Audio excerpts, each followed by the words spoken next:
Hi everyone, Dave Knight from Do3 Coaching. Just a short video to talk about how you're going to work out your training zones based on your benchmark tests for the swim, bike and the run. All right, so without further ado, let's get straight into that. So first of all, I'm going to pop across onto the do3.co.uk website. And as you can see, we have a triathlon training calculators page. Now I'll post a link to this below because it will make it nice and easy for you to work things out. All right, so first of all, we'll have a look at the swim. Hopefully you can see that on the screen there. And to work out a CSS pace, your critical swim speed pace, you will most likely have done a 400 meter time trial, so as fast as you can for 400 meters, and a similar kind of thing for 200, so you'll have 2 times, okay? So enter the times for those 2 into the box. So the first of all, we're going to enter 8 minutes in the first box, so 8, and, oops, wrong one, 8. In there, and 0, 0 in the next box, and finally in here we're going to go to, let's go 3:45 and hit calculate, and as you can see on the pace there, 2:07 per 100 meters. All right, so that is the pace that you need to know, because that's what you're going to program into Training Peaks. All right, that's your critical swim speed.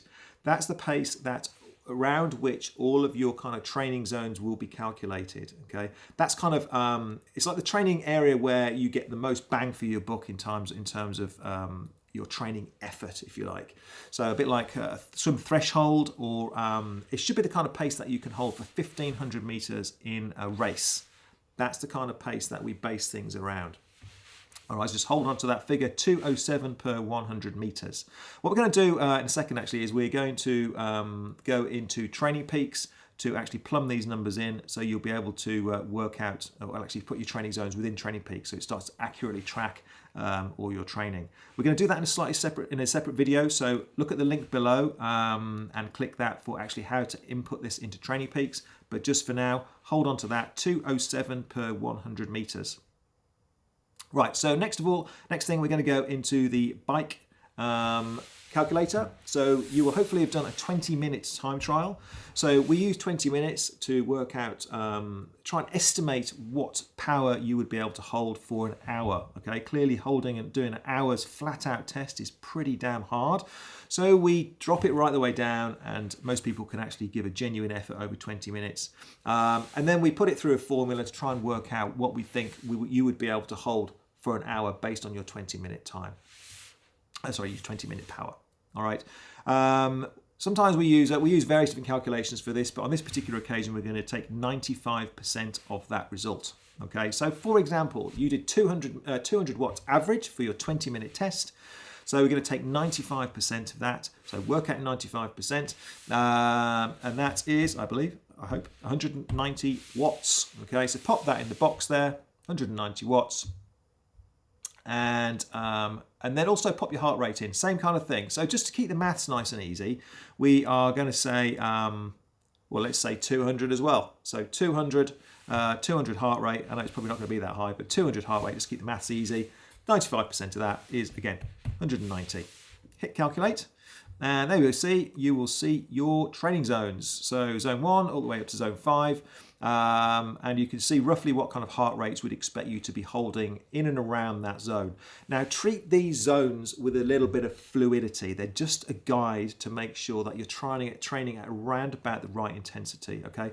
Because it says 177 heart rate or 156 to 183 watts in the power for tempo, take those with a little pinch of salt. Sometimes that will feel hard, sometimes it will feel easy.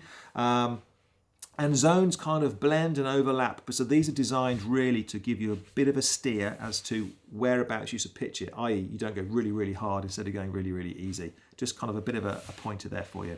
All right, so keep hold of those. Keep this screen open because you'll be able to use this to transfer all the information across the Training Peaks shortly. Okay, so that's the bike. And finally, the run. The run is a little bit more complicated. Similar to the bike in terms of we have to go through a couple of stages to work out what your estimated threshold pace will be. So we enter a 5K time. So hopefully you've done a flat out 5K effort And for argument's sake, that's 25 minutes. So pop that 25 minutes, 00 seconds in the box there, hit calculate, and then you get the results there. As you can see, it gives you a minute per kilometre pace and minute mile pace for that 25-minute 5K. Don't need to worry too much about that. What we're more interested in is keep scrolling down. Predicted 10K time. Now, we use this formula to try and work out roughly what we think your threshold pace is going to be. Similar to the bike threshold and the swim CSS pace. This is the pace where we base most of our training around. So either we're going to be training above or below that, depending on what kind of training sessions we're looking at doing, what we're trying to achieve. All right, so your predicted 10K time based on 25-minute 5K is 51:54. As you can see there, this equates to 5:11 kilometers and 8:21 mile pace.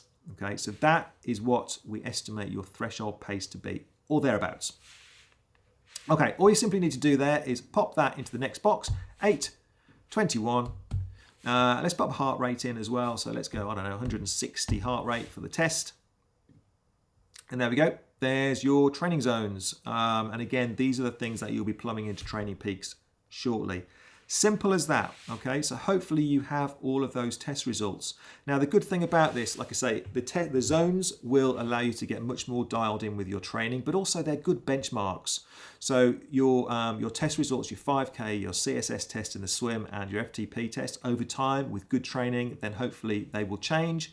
And every now and again, you recalculate and you retighten up those zones and then put them back as Training Peaks. All right, so I hope that makes sense. But again, it's a great page for you to go to work out those training zones. Let's try and get your training a bit more dialed in. So we're not training kind of vague, getting the pacings and the zones all over the place. Let's make sure that you're making the most about all of your training sessions. All right, so short and sweet. Hope you found that useful. If you've got any comments, then put the comments in the box below. And subscribe to us on YouTube. We've got loads more videos coming out, and click the like button, the bell button, so that you get notified any more videos coming out. So again, I'll see you in the next one. Take care. Bye-bye.